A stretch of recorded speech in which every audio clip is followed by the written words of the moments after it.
श्री पुरुषोत्तम क्षेत्र की जय हो। श्री नीलाचल धाम की जय हो। श्री शंख क्षेत्र की जय हो। महोदधि तीर्थ की जय हो। श्री गो नवरात्र महामहोत्सव की जय हो। श्री गोपाष्टमी महामहोत्सव की जय हो। श्री गोवर्धन मठ की जय हो। श्रीमद् भागवत महापुराण की जय हो। श्री गिरिराज धरण की जय हो। श्री गोपाल जी महाराज की जय हो। जगत गुरु आद्य शंकराचार्य भगवान की जय हो। धर्म सम्राट श्री स्वामी करपात्री जी महाराज की जय हो। पुरी पीठाधीश्वर श्रीमद जगत गुरु शंकराचार्य भगवान की जय हो। वेद व्यास भगवान की जय हो। सुखदेव जी महाराज की जय हो। सब संतन की जय हो। सब भगतन की जय हो। नमः पार्वती पते हर हर महादेव। परम मंगलमय अकारण करुणा वरुणालय भगवान की महती कृपा करुणा के फलस्वरूप हम सभी मानव जीवन का सर्वोत्कृष्ट फल सत्संग लाभ श्रीमद् भागवत के रूप में सुलभ कर रहे हैं। यह श्री भगवान की महती कृपा करुणा का फल है।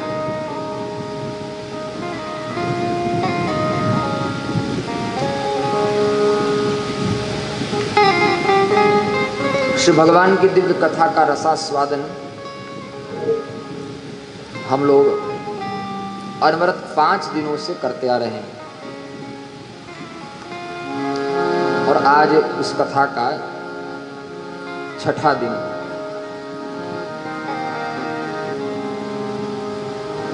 और आज भगवान के विवाह तक की कथा हम लोगों को श्रवण करना है, क्योंकि प्रथम सत्र में गो नवरात्र महोत्सव के अंतर्गत श्री गोपाष्टमी पर्व हम लोगों ने आज सुबह जगत गुरु भगवान शंकराचार्य जी महाराज की दिव्य सन्निधि में यहाँ मनाया है।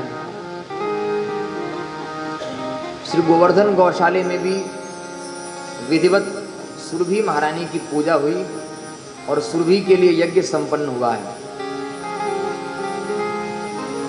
गौशाले में जो लोग आज गए थे उनको वहां यज्ञ का भी दर्शन हुआ होगा। गोष्ठ में ही यज्ञ हुआ।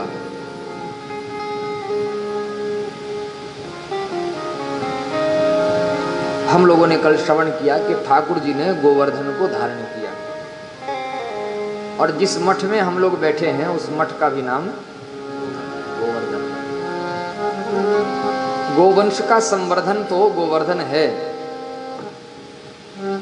किंतु आध्यात्मिक इसका क्या अर्थ है? गो शब्द बहुत से अर्थों में प्रयुक्त होता है। प्रकाश के लिए भी प्रयुक्त होता है, इंद्रियों के लिए भी प्रयुक्त होता है, गाय के लिए भी प्रयुक्त होता है, ज्ञान के लिए भी प्रयुक्त होता है।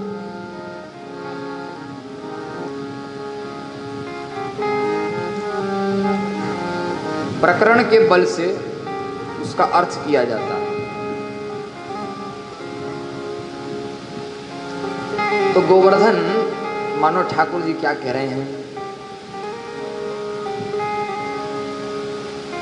गो का अर्थ है इंद्रिय और गोवर्धन, गो का अर्थ इंद्रिय।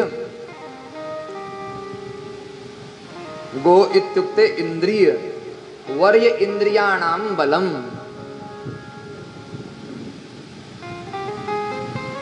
जो श्रेष्ठ इंद्रियों का बल है वह गोवर्धन है। इंद्रियां स्वभाव से नीचे की ओर जाती हैं। इंद्रियों का वेग सदा स्वभाव से निसर्ग सिद्ध विषय की ओर होता है और विषयोन्मुखी इंद्रियों को भगवान के सम्मुख कर देना, यही वर्य श्रेष्ठ इंद्रियों का बल है। हम लोगों ने भगवान श्री गिरिराज जी की शरण ली थी। जीवन सफल बना ले गिरिराज की शरण में, बस एक बार आजा गिरिराज की शरण। बस एक बार आजा गिरिराज की शरण में, बस एक बार आजा गिरिराज की शरण। बस एक बार आजा गिरिराज की शरण में। जीवन सफल बना ले, जीवन सफल बना ले, जीवन सफल बना ले, जीवन सफल बना ले गिरिराज की शरण में। बस एक बार आजा गिरिराज की शरण। बस एक बार आजा गिरिराज की शरण में। बस एक बार आजा महाराज की शरण में। बस एक बार आजा महाराज की शरण में। गिरिराज की शरण में, गिरिराज की शरण में, गिरिराज की शरण में। गिरिराज की शरण में।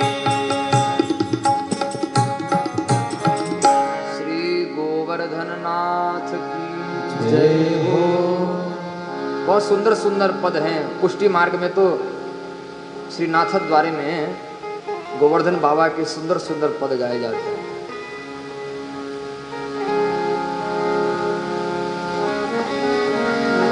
आज गोवर्धन द्वार रे आनंद अपार रे। गुजरात के जो संत श्रीनाथ द्वारा में जाते हैं, वे लोग यह कीर्तन गाते हैं।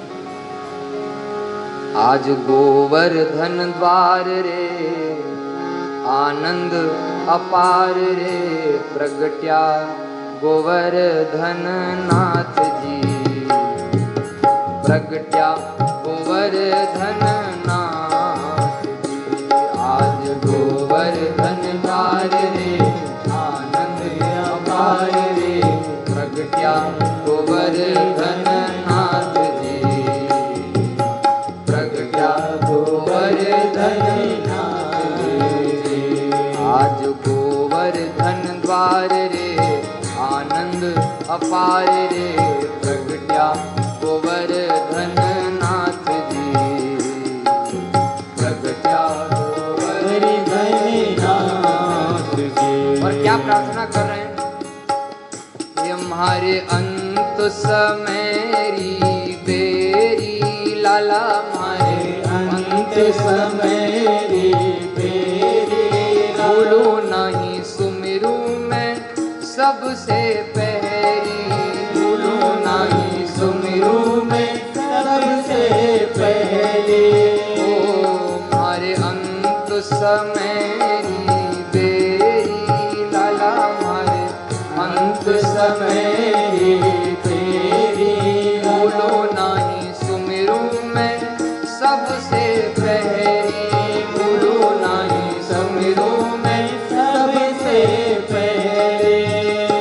हमारे अयजे श्रीनाथ जी, अयजे श्रीनाथ जी, ले जाजे थारा धाम रे, ले जाजे थारा धाम रे।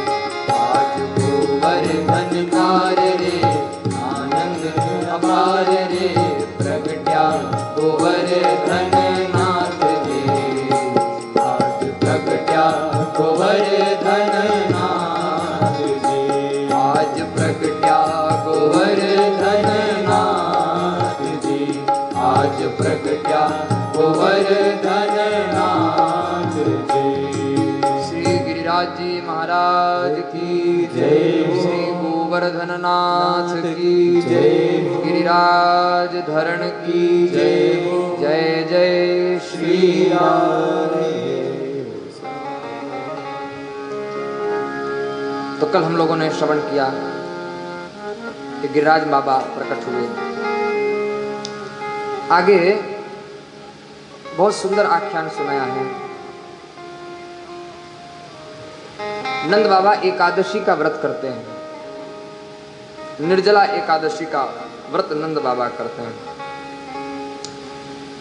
मनुष्य मात्र को एकादशी के दिन अन्न का सेवन नहीं करना चाहिए। यह केवल वैष्णव का धर्म नहीं, मनुष्य मात्र का धर्म है। क्योंकि एकादशी के दिन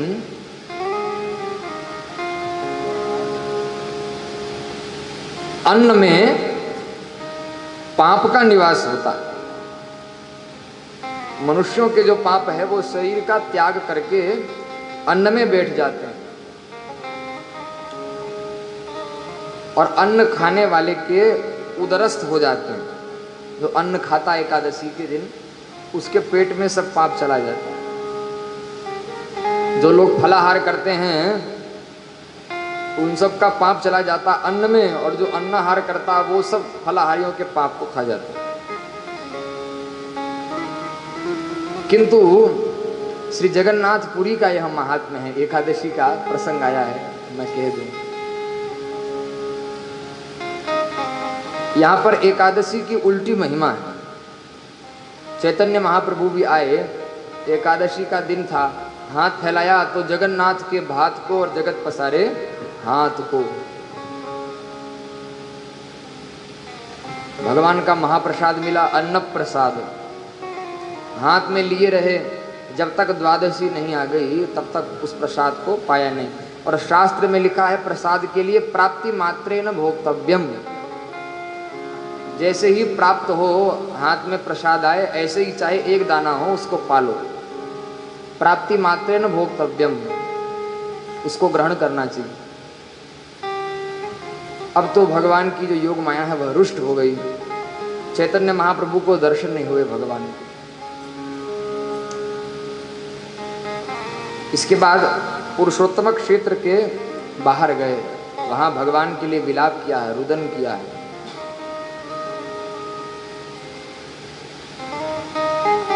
एकादशी का अनुष्ठान किया है और भगवान के महाप्रसाद को स्वीकार किया है। तब भगवान ने अपराध क्षमा किया और फिर प्रकट होकर के जगन्नाथ जी दर्शन देते हैं। तो जगन्नाथ जी में तो प्रसाद ही है, किंतु फिर भी वैष्णव को अपने धर्म का पालन करना चाहिए। यहाँ तो भगवान का प्रसाद है, यह धाम की विशेषता है, लेकिन सभी जगह यह सिद्धांत लागू नहीं होगा।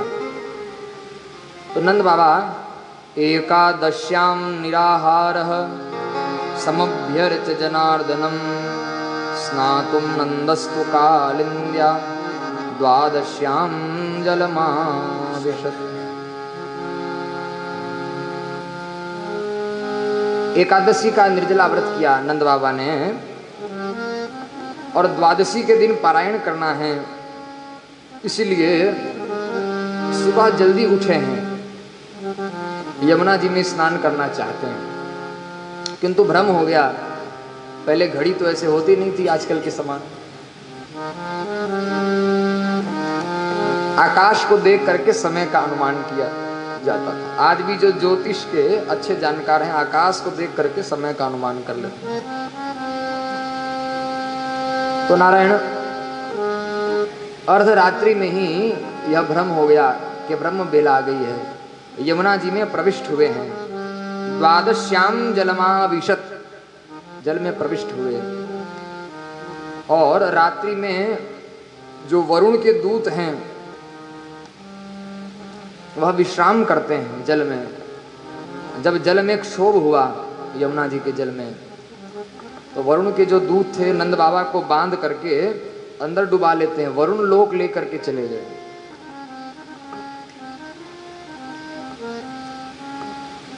अब तो नंद बाबा की खोज हुई, बाबा कहाँ चले गए, बाबा कहाँ चले गए।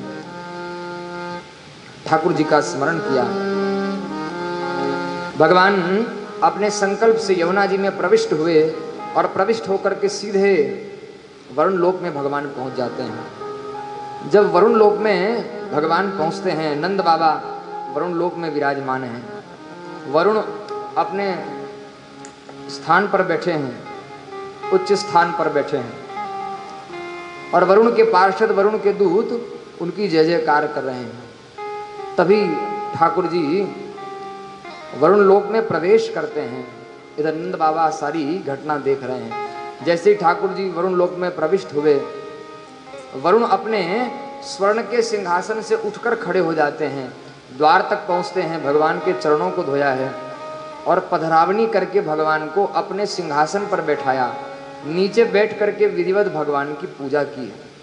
अब तो नंद बाबा ने जब देखा कि भाई हम तो ये कन्हैया को अपना लाला समझते हैं, बाल गोपाल समझते हैं, लेकिन या को तो बड़ो ही प्रभाव है, देखो बड़े बड़े देवता, बड़े बड़े देवी देवता हमारे लाला की पूजा कर रहे हैं। अब तो वरुण को फटकार लगाई भगवान ने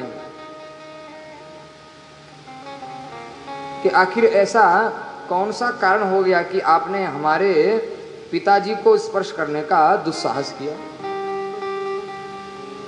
तो वरुण जी ने कहा कि भगवान, किसी अपराधवश मैंने नंद बाबा का अपहरण नहीं करवाया है यमुना जी से। फिर बोले ये तो मैं चाहता था कि आपकी लीला मृत्यु लोक में हो रही है, ब्रजमंडल में हो रही है, लेकिन बाल कृष्ण के चरण हमारे भी लोक पर पड़ जाएं, वरुण लोक पर पड़ जाएं, यह मैं चाहता था। और ऐसे तो निमंत्रण देने पर आप आते नहीं, इसलिए आपके पिताजी को मैंने अपहरित कर लिया। और आप तो भक्त वत्सल हैं, जहाँ जहाँ आपके भक्त जाते हैं, जैसे बछड़े के पीछे पीछे गाय जाती है, ऐसे भगवान अपने भक्तों का अनुगमन करने वाले आप हैं। जहाँ जहाँ आपके भक्त जाएंगे वहाँ वहाँ आप जाएंगे, इसलिए नंद बाबा का अपहरण कर लिया, तभी तो आप यहाँ तक पहुँचे हैं। अब तो दिव्य स्तुति की है, भगवान का खूब पूजन किया। नंद बाबा को लेकर के ठाकुर जी ब्रज में आए हैं। और अब तो नंद बाबा ने वहाँ का सब वृत्तांत सुनाया कि भाई हमारो लाला तो बड़ो ही प्रतापी है, बड़े बड़े देवी देवता यहाँ की पूजा करे हैं, यहाँ के हाथ जोड़े हैं, लंबी लंबी दंडोत करे हैं। अच्छा, अब तो ग्वाल बाल सब पीछे पड़ गए, लाला एक बार वैकुंठ का दर्शन करा दो, एक बार वैकुंठ का दर्शन करा दो। ठाकुर जी ने कहा वैकुंठ में कुछ नहीं रखा है। ध्यान देना, भगवान जितने सहजता से ब्रजलोक में प्राप्त हैं, धरती में प्राप्त हैं, उतने अन्य लोक में भगवान सहजता से प्राप्त नहीं है। किंतु सबने जिद की तो ठाकुर जी बोले चलो कोई बात नहीं, वैकुंठ ही चलो। ठाकुर जी वैकुंठ ले गए और भगवान तो जैसे ही वैकुंठ में पहुंचते हैं, सातों द्वार भगवान के लिए खुल गए और ऊपर से आकाश से पुष्प की वृष्टि करने लग गए। जय विजय ने भगवान को साष्टांग प्रणाम किया और सीधे सातों द्वारों को पार करके ठाकुर जी शेष की सैया में जाकर विराजमान हो गए। सिद्ध मुनिंद्र भगवान की स्तुति करने लग गए। अब ग्वाल बाले जब प्रवेश करने लगे तो पहले ही द्वार में रोक दिया गया, खबरदार कहाँ जा रहे हो अंदर। बोले अरे हमारो लाला अंदर बैठो है, हम लाला के पास जाएंगे, बाकी साथ खेल खेलेंगे।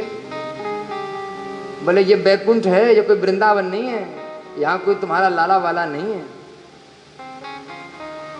यहाँ तो अनंत कोटि ब्रह्मांड नायक राजाधिराज निखिल हेय प्रत्यनीक, जिन भगवान के एक एक रोम में अनंत अनंत ब्रह्मांड प्रतिक्षण लुढ़क रहे हैं। एक एक रोम में अनंत अनंत ब्रह्मांड एक एक क्षण में उत्पन्न होते हैं और एक एक क्षण में प्रलय की अग्नि में झुलसकर नष्ट हो रहे हैं। वह परिपूर्णतम परमात्मा है, देखते नहीं लक्ष्मी जी चरणों की सेवा कर रही है, यहाँ कोई लाला वाला नहीं है तुम्हारा। इतने देर में लीला भाई ठाकुर जी गरुड़ के पीठ पर चढ़े और जब भगवान गरुड़ ने अपने पंखों को फैलाया तो दाएं पंख से ऋग्वेद की ध्वनि निकलती है गरुड़ जी के। ध्यान देना, ये जो घंटी बजाया जाता है ना गरुड़ जी, ये वेद ध्वनि है। शिव जी का वाहन है नंदीश्वर, शिव जी का नाम है वृषभध्वज, भगवान नारायण का नाम है गरुड़ध्वज। नंदीश्वर के रोम रोम से भी वेद ध्वनि निकलती है, इसलिए शिव जी के मंदिर में जो घंटी होती है उसमें ऊपर नंदीश्वर होता है, विष्णु मंदिर में गरुड़ जी। जब पंखों को फैलाते हैं तो दाएं पंख से, दाएं पिक्ष से ऋग्वेद की ध्वनि होती है, बाएं पिक्ष से सामवेद की ध्वनि होती है। ठाकुर जी जब गरुड़ में बैठ करके, गरुड़ की पीठ पर बैठ करके जब भगवान उड़ने लग गए तो पूरा आकाश उनकी जय जयकार से गूंज गया। नारायणाय तुभ्यं नमः, लक्ष्मीकांतं तुभ्यं नमः, नारायणाय तुभ्यं नमः। वेदध्वनि होने लग गई। अब जब ग्वाल वालों ने सर ऊंचे कर करके ठाकुर जी के दर्शन किए तो बोले भैया याते बढ़िया तो हमारो ब्रजमंडल ही है, जहां हम ठाकुर जी के साथ खेलते हैं और शर्त रखी जाती है खेल में जो हार जाएगा उसको घोड़ा बनना पड़ेगा और जीतने वाले को पीठ में चढ़ा करके सैर करानी पड़ेगी।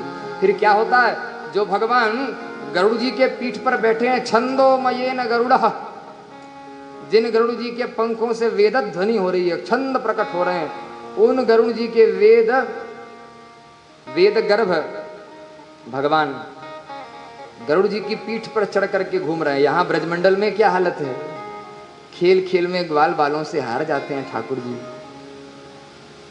और श्रीदामा मधुमंगल आदि कहते हैं लाला अब तू हार गए हो दारी के, अब तो ये घोड़ा बनना पड़ेगा। और ठाकुर जी को घोड़ा बना लेते हैं और ठाकुर जी की पीठ पर चढ़ जाते हैं।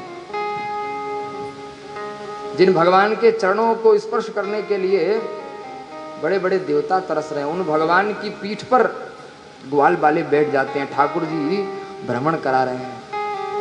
जब ब्रजमंडल का स्मरण किया तब अनुभव हुआ भैया जब बैकुंठ से तो हमारो ब्रजमंडल ही बढ़िया है। भगवान को कितना मनोहार कराते हैं। प्रेम प्रेम से गोपियां ठाकुर जी को गाली दे देती हैं, अरे दारी के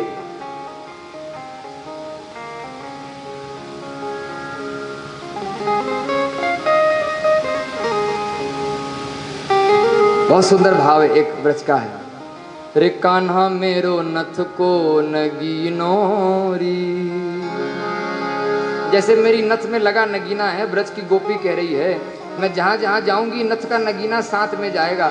ऐसे ठाकुर जी मेरे साथ साथ लगे हुए हैं। रे कान्हा मेरो नथ को नगीनोरी, रे कान्हा मेरो नथ को नगीनोरी, रे कान्हा मेरो नथ को नगीनोरी, रे कान्हा मेरो नथ को नगीनोरी। जब मैं पानी भरने जाऊं संग जाए मेरो कान्हा, जब मैं पानी भरने जाऊं संग जाए मेरो कान्हा, जब मैं पानी भरने जाऊं संग जाए मेरो कान्हा, मैं पानी भरने जाऊं संग जाए मेरो कान्हा। ठाकुर जी पीछे पीछे जा रहे हैं और ब्रज की गोपी बोलती है अरे दारी के कन्हैया पानी भरवे दे मोए, नहीं कुएं में डार दूंगी तोए। रे कान्हा रस्सी से लिपट गयो रे, रे कान्हा रस्सी से लिपट गयो रे, रे कान्हा मेरो नथ को नगीनो रे, रे कान्हा मेरो नथ को नगीनो रे।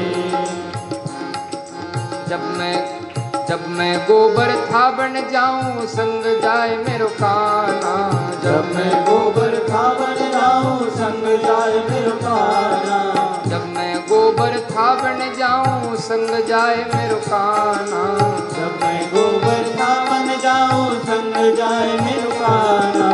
और गोपी बोली अरे वो दारी के कन्हैया गोबर थाबन दे मोए, नहीं तो गोबर में दाब दूंगी तो। रे कान्हा चरणन ते लिपट गयो रे, रे कान्हा चरणन से लिपट गयो रे, रे कान्हा मेरो नथ को नगीनो रे, रे कान्हा मेरो नथ को नगीनो रे। तो ब्रज की लीला में ठाकुर जी का माधुर्य, इतना अधिक माधुर्य का विस्तार है कि ऐश्वर्य ढका हुआ है। ग्वाल वालों ने कहा कि लाला ये बैकुंठ की लीला से तो ब्रजमंडल ही श्रेष्ठ है।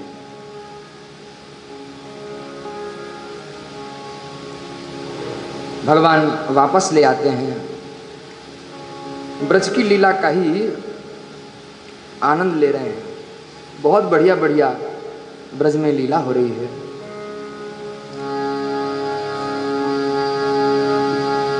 एक दिन ठाकुर जी गैया चराते चराते बरसाने के निकट पहुंच गए और बरसाने से श्री राधा जी भी आई हैं। ठाकुर जी राधा जी से मिलते हैं और जब लौटने लगे तो लाला को लगा कि हमें कुछ देना चाहिए राधा रानी को, क्या दें। तो ठाकुर जी ने अपनी काली कमली उतार करके राधा जी को दे दी, अपनी निशानी दे दी। और जब घर पहुंचे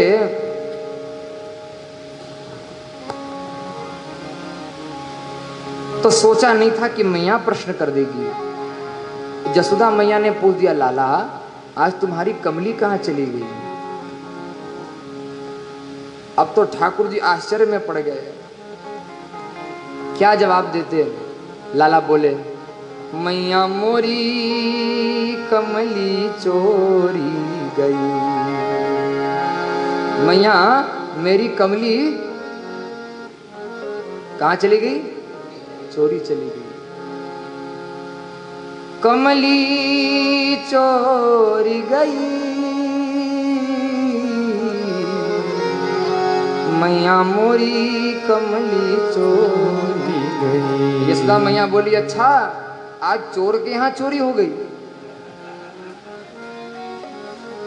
चोर के यहां भी चोरी हो गई। लाला तू सही सही बता। बोले मैया तेरी आदत बहुत खराब है। अच्छा क्या खराब। बोले तू पूरी बात सुनती नहीं है। अरे मैंने सोचा कि मेरी कमली चोरी हो गई, लेकिन चोरी नहीं हुई। फिर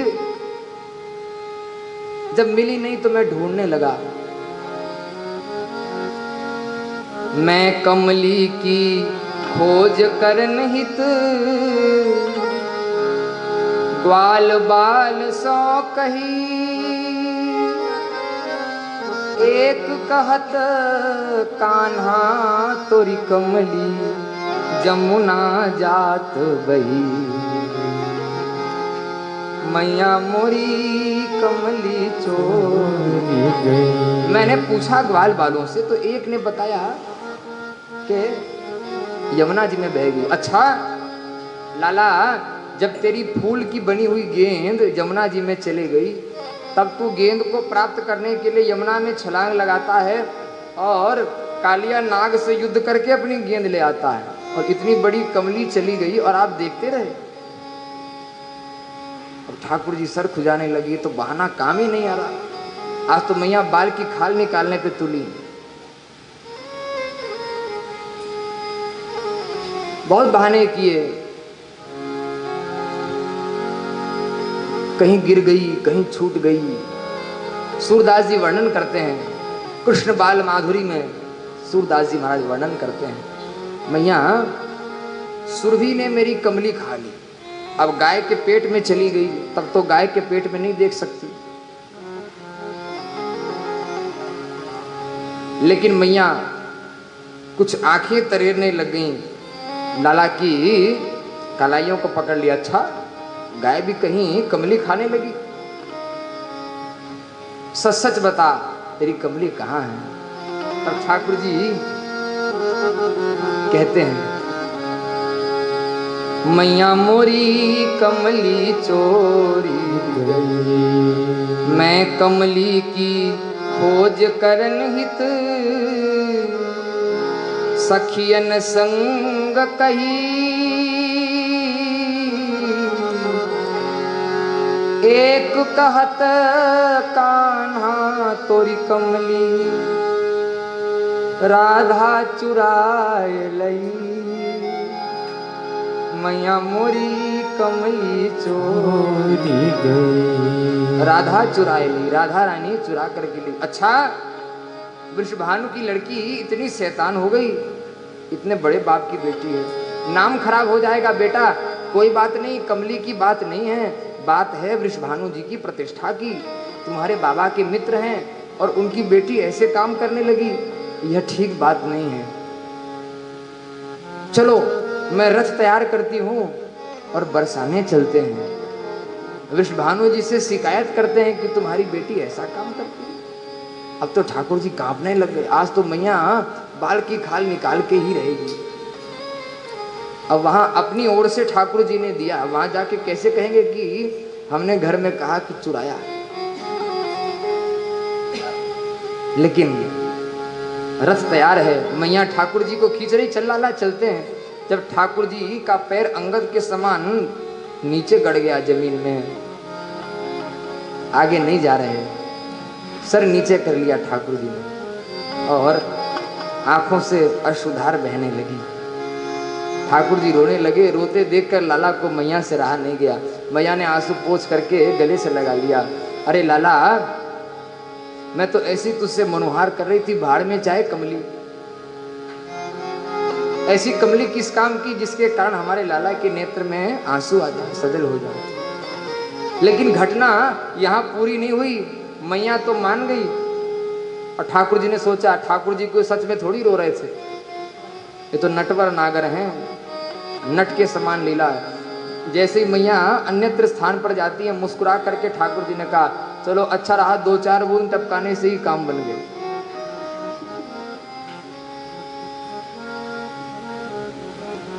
कभी मुस्कुरा कर, कभी हंसकर काम चला लेते हैं, तो कभी रोकर काम चला लेते हैं।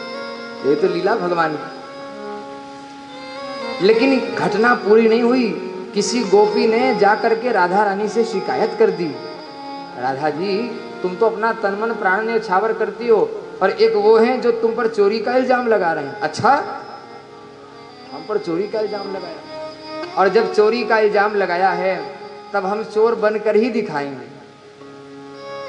ठाकुर जी गैया चुरा रहे हैं, गैया चरा रहे हैं, और चुपचाप राधा रानी आती हैं और ठाकुर जी के कमर में जो फेंट हैं, जहां ठाकुर जी की बांसुरी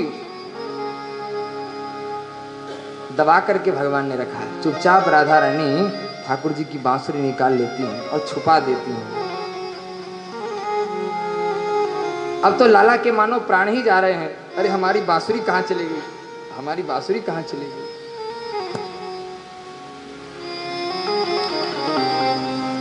ठाकुर जी को पता चल गया कि राधा जी ने बांसुरी चुराई है, तो ठाकुर जी भी कोई कम थोड़ी हैं, चोरी करने में तो उस्तादी भगवान की है। चुपचाप जाकर के राधा जी के गले से राधा जी का हार उतार लेते हैं। इतनी सफाई से चोरी की, कोई अनुकरण मत कर लेना। इतनी सफाई से राधा जी का हार उतारा, राधा जी को पता भी नहीं चला। और जब राधा जी ने देखा कि मेरा हार गायब है, समझ गई कि नंदनंदन श्याम सुंदर के अतिरिक्त ऐसा काम कोई नहीं कर सकता। कहा, ठाकुर जी आप हमारा हार हमें लौटा दो। ठाकुर जी ने मुस्कुरा कर कहा, आप हमें हमारी बंसी दे दो। राधा जी कह रही, मैं मुरलीधर की लई। राधा जी अपनी सखी को बता रही है, सखी आज एक सुंदर घटना घटी। क्या घटना घटी? बोले ठाकुर जी गाय चराते हुए आए, मैंने उनका दर्शन किया, मैंने उनकी बांसुरी चुरा ली। मैं मुरलीधर की लई, मुरलीधर लई मोरी माला। मैंने बांसुरी चुरा ली, उन्होंने मेरा हार चुरा लिया, मेरी माला चुरा ली। सखी ने कहा, ये तो रोज होता रहता है तुम्हारे बीच में, इसमें नई बात क्या है? बोले जरा आगे तो सुन। मैं मुरलीधर की लई, मुरलीधर लई मोरी माला, और मैं मुरली अधरान धरी, मैं बांसुरी बजाने लग गई तो ठाकुर जी ने भी मेरी माला को गले में धारण कर लिया। मुरलीधर गल धरी मोरी माला। मैं मुरलीधर की लई, मुरलीधर लई मोरी माला, मैं मुरली अधरान धरी, मुरलीधर गल धरी मोरी माला। बोले ये तो रोज होता रहता, नई बात क्या है? तो कहा नई बात यह है, ठाकुर जी आए, मुझसे मांगा तो मैंने ठाकुर जी की बांसुरी उनको वापस कर दी, ठाकुर जी ने मेरी माला मुझको वापस कर दी। सखी ने कहा इसमें कौन सी बात है, तुमने मुरली ले ली उसने माला ले ली, तुमने मुरली बजाई उसने माला पहन ली, तुमने मुरली वापस कर दी उसने माला वापस कर दी, इसमें कौन सी घटना घटी। तो राधा जी कह रही इस आदान प्रदान में कोई घटना घट गई। क्या घटना घटी राधा जी वर्णन कर रही हैं। मैं मुरली मुरली धर की लई मुरली धर लई मोरी माला, मैं मुरली अधरान धरी मुरली धर गल धरी मोरी माला, मैं मुरली मुरली धर की दई मुरली धर दई मोरी माला, पर मैं मुरली मुरली धर की भई और मुरली धर भय मोरी माला। मैं ठाकुर जी की बंसी बन गई और ठाकुर जी मेरे हृदय के हार बन गए। बोलिए युगल सरकार की जय हो। ठाकुर जी हृदय में निवास करने लगे। सुंदर सुंदर लीलाओं का वर्णन है नारायण। इधर ठाकुर जी के प्रणय में गोपियों ने सुंदर प्रणय गीत गाया है। मैवं विभोर्हति भवान् गदितुं नृशंसं संत्यज्य सर्व विषयांस्तव पादमूलम् भक्ता भजस्व दुरवग्रहमात्यजस्मा देवो यथादि पुरुषो भजते मुमुक्षुम्। देखो गोपियां भगवान को केवल और केवल हाड़ मांस का पुतला नहीं समझती, अपना प्रियतम नहीं समझती। प्रणव गीत के प्रथम श्लोक में उद्घोषणा की है गोपियों ने। कई बार बहुत से विद्वान लोग भी कहने लग जाते हैं यह क्या गोपी भाव की बात कर रहे हैं। संपूर्ण वेदांत का सार इसमें भरा हुआ है। गोपियां बता रही है कि हमारे प्रियतम कौन कृष्ण हैं, तो कहा देवो यथादि पुरुषो भजते मुमुक्षुम। बड़े बड़े विरक्त महात्मा मुमुक्षु लोग, बड़े बड़े मुमुक्षु जिन परम तत्व का भजन करते हैं वह परम तत्व ही कृष्ण तत्व है और वही हमारे प्रियतम है। भगवान को प्रेम से तो जानती हैं, प्रेम की दृष्टि से, किंतु तत्व दृष्टि से भी गोपियां भगवान को जानती हैं। सुंदर प्रणव गीत गाया है।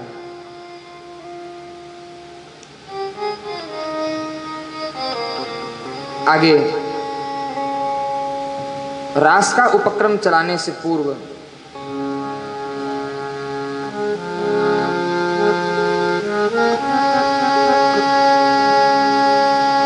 वर्णन आया है श्रीमद् भागवत में।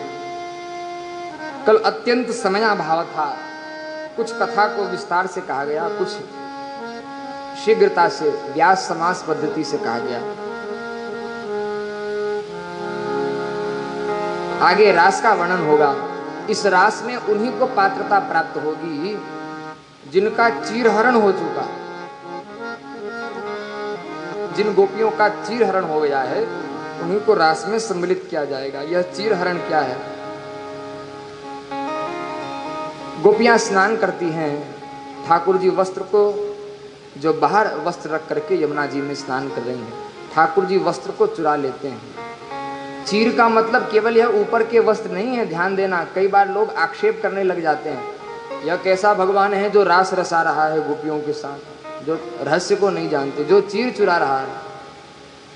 ध्यान से सुनना, चीर का मतलब कपड़ा। केवल कपड़ा का अर्थ इस कपड़े से नहीं है जिससे यह शरीर ढका है। यह वस्त्र तो वस्त्र के ऊपर वस्त्र है, ध्यान देना।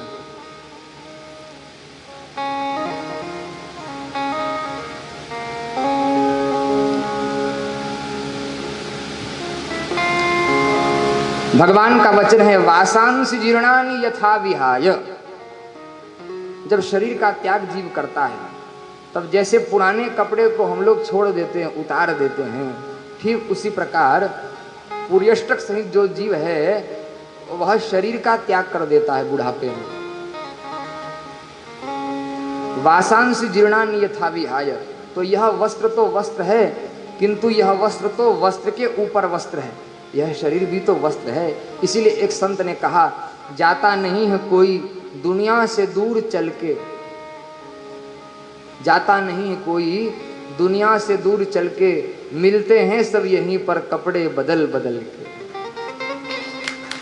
ये तो वस्त्र पर वस्त्र है।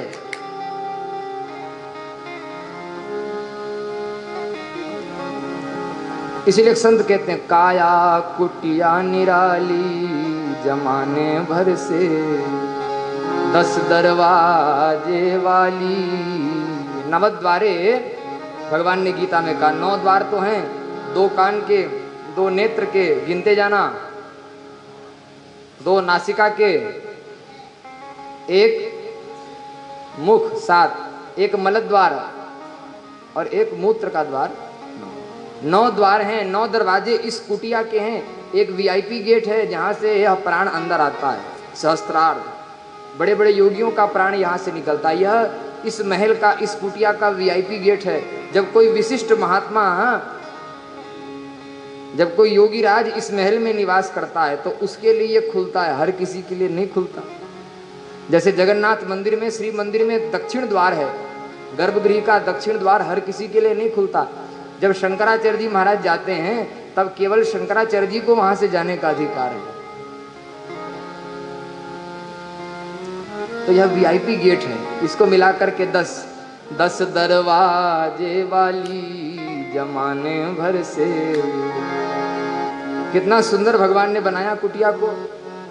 एसी की गाड़ी में, रेल में हम लोग यात्रा करते हैं, एसी डब्बे में ऐसे कांच लगे होते हैं जिसमें दिन के समय अंदर वाला तो बाहर वाले को देख सकता है, लेकिन बाहर वाला अंदर वाले को, थोड़ा जोर से बोलिए। तो ये कहा यह आज की रचना नहीं है, भगवान ने बनाया सबसे पहले। सबसे सुंदर आंख की खिड़की,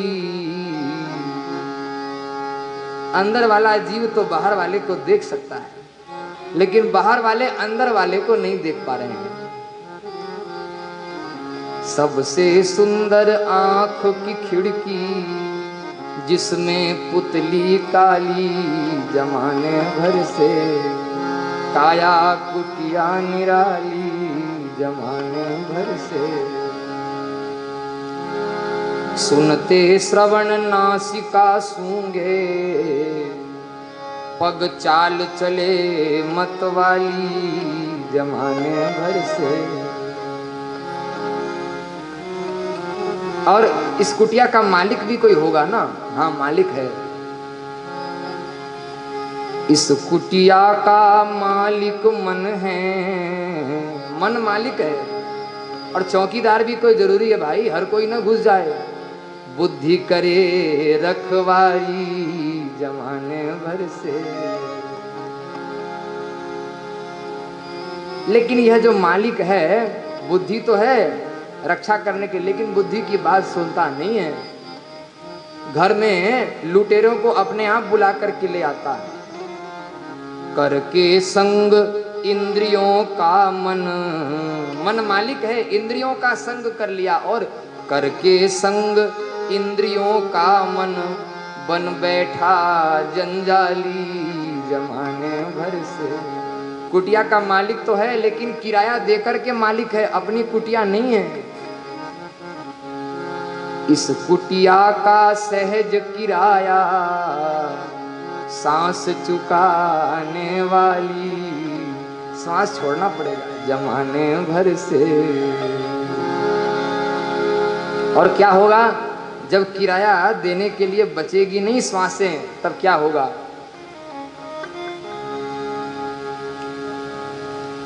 करना पड़ेगी ये खाली जमाने भर से। लेकिन इस कुटिया में भजन करो भाई,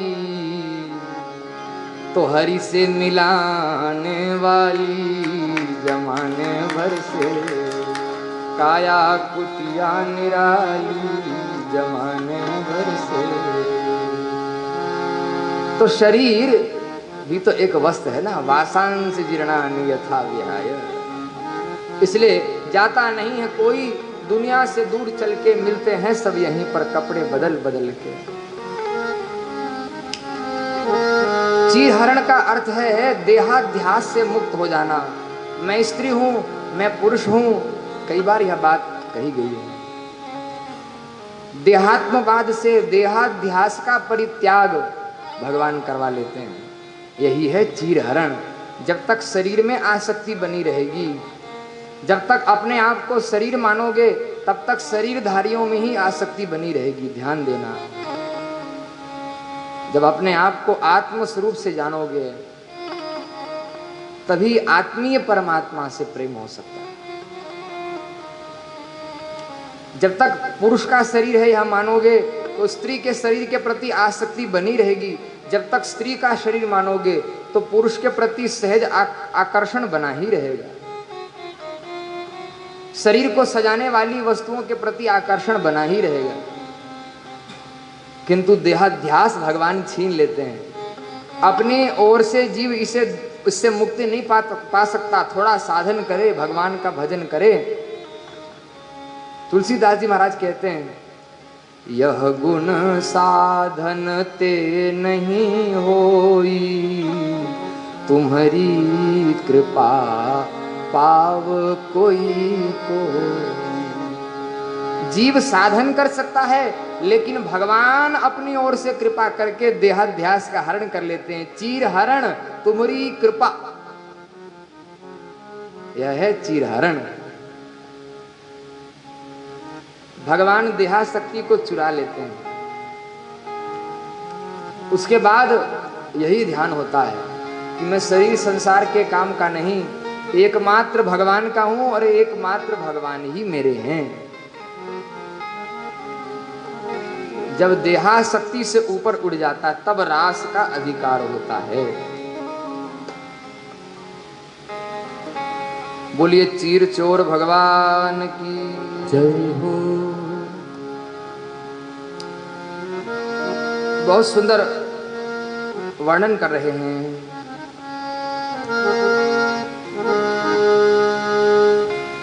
ठाकुर जी ने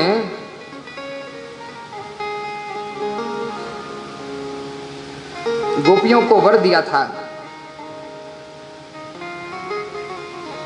हेमंत में ही कि मैं तुम्हारे साथ रास में प्रविष्ट होऊंगा।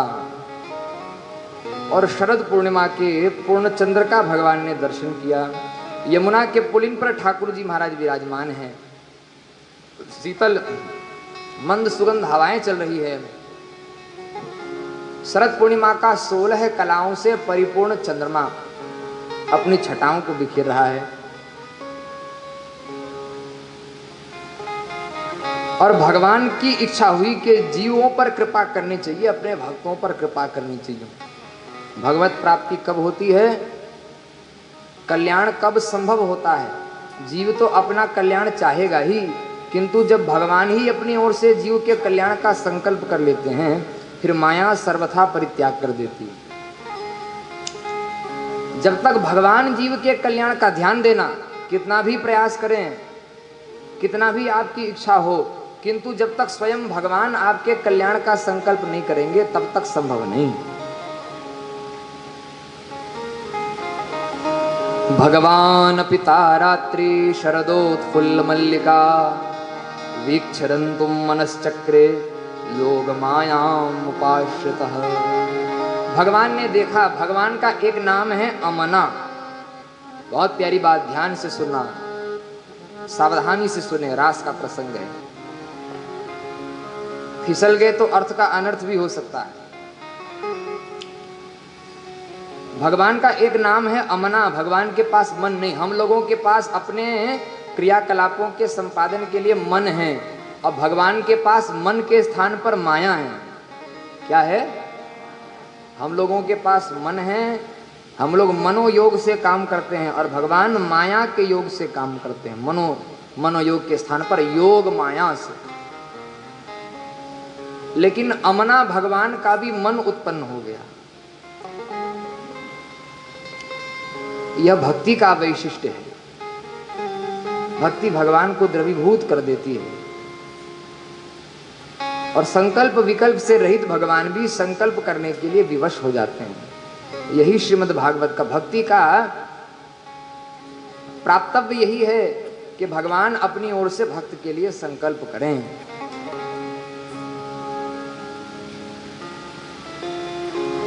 वीक्षरंतुम मनश्चक्रे, शरद पूर्णिमा की दिव्य छटा को देख करके भगवान ने अपना मन चलाया, गोपियों पर कृपा करने का मन चलाया।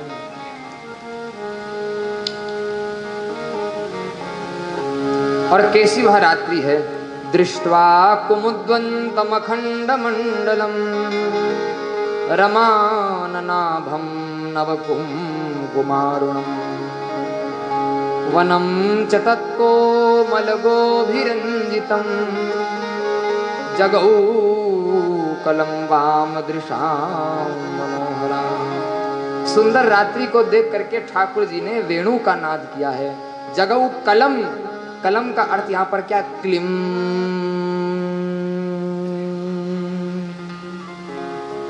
क्लिंग बीज मंत्र का उच्चारण भगवान ने वेणु से किया।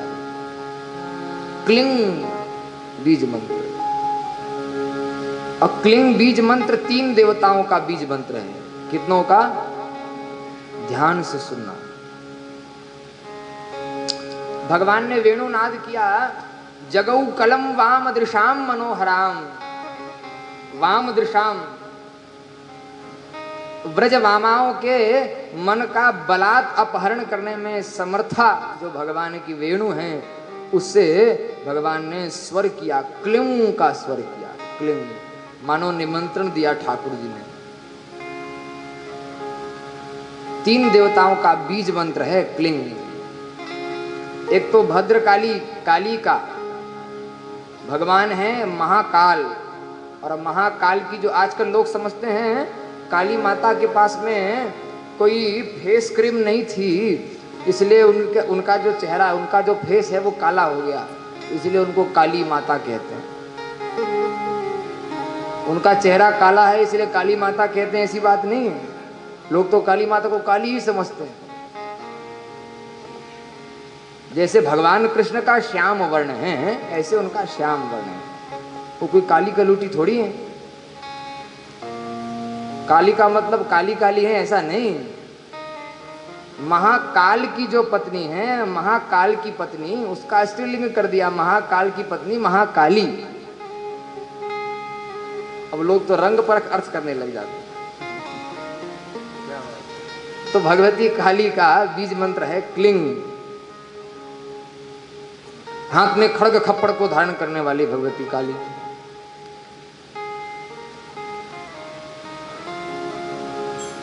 ऐ गिरि नंदिनी नुंदित मेदिनी विश्व विनोदिनी नंदिनुते गिरिवरविंद शिरोधिनी वासिनी विष्णु विलासिनी जिष्णुनुते भगवती हे सिति कंठ कुटुंबिनी भूरि कुटुंबिनी भूति कृते जय जय हे महिषासुर मर्दिनी रम्य कपर्दिनी शैलसुते। हाथ में खड्ग खप्र को धारण करने वाली भगवती काली का बीज मंत्र है क्लिम। दूसरे हैं काम देवता, कामदेव का बीज मंत्र भी क्लिंग है। और तीसरे हैं हमारे नंद नंदन श्याम सुंदर भगवान कृष्ण। भगवान कृष्ण का भी बीज मंत्र है क्लिंग। अब ध्यान देना, ठाकुर जी ने 3 बार क्लिम क्लिम क्लिम का स्वर किया। प्रथम बार जो क्लिम का बीज गोपियों के कान में गया, वह भद्रकाली का बीज मंत्र होकर के गया। गोपियों के हृदय में संसार के प्रति जो किंचित मात्र आसक्ति शेष थी, भद्रकाली बीज मंत्र के माध्यम से हृदय में प्रविष्ट हो गई, और अपने खड्ग के माध्यम से जितने आशाओं के पास थे उसको भगवती ने काट दिया। परम निष्काम हो गई। और जब परम निष्काम हो गई तो दूसरा बीज मंत्र काम देवता का भगवान ने दिया। यह कोई लौकिक पतित काम वाले काम की बात नहीं चल रही है, सांसारिक कामना की बात नहीं। ब्रह्मांड की सबसे ऊंची कामना भगवत प्राप्ति की, अपने प्राण प्रियतम से मिलने की कामना गोपियों के हृदय में उत्पन्न करने के लिए काम का बीज मंत्र प्रविष्ट हुआ। और तीसरा बीज मंत्र क्लिंग, क्लिंग कृष्णाय नमः, कृष्ण के रूप में प्रकट हुआ। नंद नंदन श्याम सुंदर मुरली मनोहर लाल जी हृदय में प्रकट हो गए।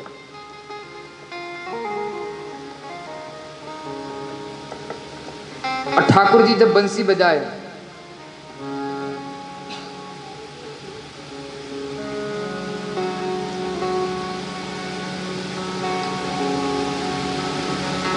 इतना सुंदर भाव प्रकट हुआ। जिनका चीरहरण हुआ है, जिनकी देहा शक्ति समाप्त हो गई है, केवल उनको सुनाई देगा यह बीज। सुंदर ठाकुर जी वेणु बजा रहे हैं, कैसी बांसुरी ठाकुर जी की बजी। मुरलिया हरि की, पूरे ब्रजमंडल में क्लिम का शब्द गूंज गया ठाकुर जी की बांसुरी से। मुरलिया हरि की, मुरलिया हरि की, मधुबन में धूम मचाई मुरलिया हरि की। मधुबन में धूम मचाई मुरलिया हरि की। मुरलिया हरि की, मुरलिया हरि की, मुरलिया हरि की, मुरलिया हरि की। मधुबन में धूम मचाई मुरलिया हरि की। मधुबन में धूम दोनों हाथ से ताली की सेवा करते हो गाओ। मुरलिया हरि की।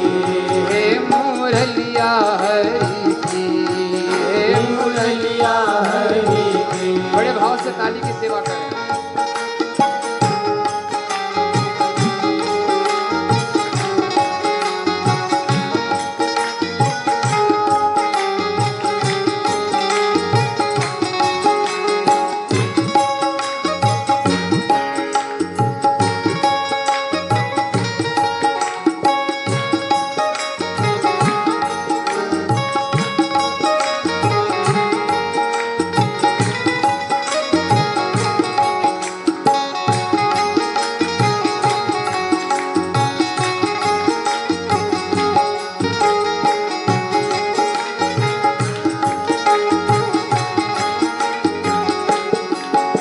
मधुबन में धूम मचाई मुरलिया हरि की। मधुबन में धूम मचाई मुरलिया हरि की। और कैसी बांसुरी ठाकुर जी ने बजाई। खीर में नौन, दाल में शक्कर, माखन में मिर्चाई। खीर में नौन, दाल में मक्खन, माखन में मिर्चाई। जब ब्रजांगनाओं के कान में पहुंची,